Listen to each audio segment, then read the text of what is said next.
கிருஷ்ணர் கதையின் தொடர்ச்சியாக குழந்தைக்கு கண்ணீர் பட்டுவிட்டது என எண்ணி பசுவின் வாளை பிடித்து குழந்தையின் உடலை சுற்றி திஷ்டி கழித்தார்கள். பசு கன்றுகளின் பாதத்தில் ஒட்டியிருந்த தூசை குழந்தையின் உடல் மீது தூவினார்கள். இதன் பிறகு கிருஷ்ணரை நாராயணனின் 22 நாமங்கள் சொல்லி பாதுகாப்பு தருமாறு வேண்டினார்கள்.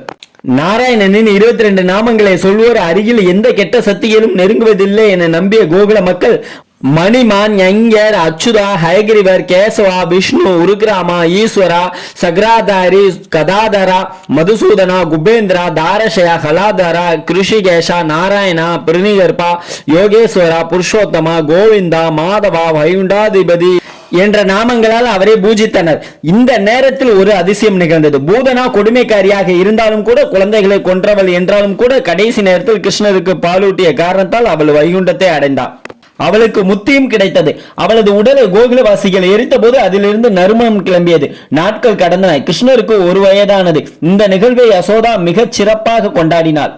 வாத்தியங்கள் முழங்கின. அயர்குல மக்கள் ஒருவர் விடாமல் விழாவுக்கு அழைக்கப்பட்டிருந்தனர். பிராமணர்கள் வேத பாராயணம் செய்தனர். யசோதா மகனை அன்போடு நீராட்டினார். வேத மந்திரங்கள் ஒழித்துக் கொண்டிருந்த போது கிருஷ்ணர் அப்படியே கண்ணுயர்ந்தார். யசோதை குழந்தையை மடியில் வைத்திருந்தார். குழந்தை உறங்கிவிட்டதால் ஒரு பட்டு மெத்தையை தரையில் விரித்து ஒரு வண்டியின் கீழே நிழலில் குழந்தையை படுக்க வைத்தார். பின்னர் மற்ற வேலைகளை கவனிக்க வீட்டுக்குள் போய்விட்டார். சற்று நேரத்தில் கிருஷ்ணர் விழித்து விட்டார். சாதாரண குழந்தைக்குரிய இயல்புடன் அழ ஆரம்பித்தார். கால்களை உதைத்தார். அவை பார்ப்பதற்கு பிஞ்சு கால்கள். ஆனால் அதன் சக்தி தாழாமல் அருகில் இருந்த வண்டியை நொறுக்கிவிட்டது. சப்தம் கேட்டு வெளியே வந்த யசோதையும் மற்ற அயர்குல பெண்கள் இது என்ன விந்தை என்று மூக்கின் மீது விரலை வைத்தனர். யசோதைக்கு பயம் வந்துவிட்டது. வேதம் ஓத வந்த அந்தணர்களிடம் அயன்மீர் இந்த குழந்தை பிறந்தது முதல் இப்படித்தான் அற்புதமான செயல்களை செய்கிறான். ஒரு அறிக்கையே கொன்றான். இப்போது உங்கள் கண் முன்னால் வண்டியை நொறுக்கி விட்டான். எனவே குழந்தையின் மீது எதுவும் அண்டாமல் இருக்க மந்திரங்கள் ஓதி ஹோமம் செய்ய வேண்டும் என வேண்டினார். அவ்வாறே வேத விற்பனர்கள் வேதங்கள் ஓதினார். அவர்களுக்கு நிறைய பரிசுகளை அள்ளி கொடுத்தார் நந்தகோபர். பூதனாவை கிருஷ்ணன் கொன்று விட்டார் என்பதை அறிந்து கம்சன் திருநாவர்த்தனை என்ற கொடிய அரக்கனை அனுப்பினான். இவன் பறக்கும் வல்லமை உள்ளவன். இவன் வேகமாக மூச்சு விட்டால் சூறாவளியாக மாறிவிடான். அந்த கொடுமைக்காரன் கோகுலத்துக்குள் புகுந்தானோ இல்லையோ கோகுலத்தின் பெரும் புயல் வீசியது.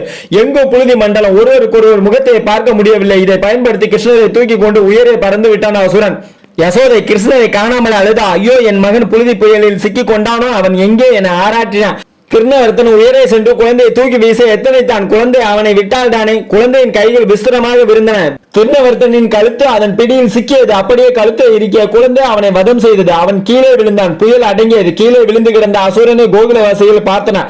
கிருஷ்ணர் அவன் உடல் மீது விளையாடி கொண்டிருந்தார். இதை கண்டு அனைவரும் ஆச்சரியப்பட்டார். இது தெய்வ குழந்தையா இருக்குமோ என எண்ணினார். இதை நிரூபிக்கும் வகையில் அடுத்த சம்பவம் நிகழ்ந்தது. ஒரு நாள் கிருஷ்ணர் மணலை அள்ளி தின்று கொண்டிருந்தார். யசோதை அவரை கண்டித்தாள். கண்ணா, நீ என்னிடம் ஓடோடி வந்தால் நான் பால் தருவேனே, ஏன் மண்ணை தின்கிறாய் என்று செல்லமாய் கடிந்தாள். அன்று கிருஷ்ணர் அவளது கண்களுக்கு பூர்ண லட்சணமாய் தெரிந்தார்.